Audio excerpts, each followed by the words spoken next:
রাব্বুল আলামিন জীবনের গুনার বোঝা মাথায় নিয়ে তোমার শাহী দরবারে ভিক্ষুকের মতো, কাঙ্গালের মতো, ফকিরের মতো দুইটা হাত বাড়িয়ে দিলাম।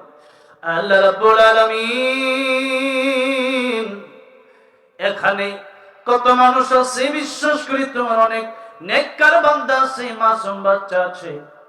আল্লাহ তাআলা, যাদের দাড়িটা পেকে গেছে তুমি না তাদের হাত ফিরিয়ে দিতে লজ্জা পাও। আয় আল্লাহ, এরকম দাড়ি পাকা পাকা মুরব্বী বাবাজিদেরকে নিয়া তোমার শাহী দরবারে ভিক্ষুকের মতো হাতগুলা বাড়িয়ে দিলাম।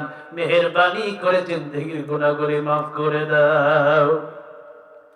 আয় আল্লাহ রাব্বুল আলামিন, তোমার নাম রহমান,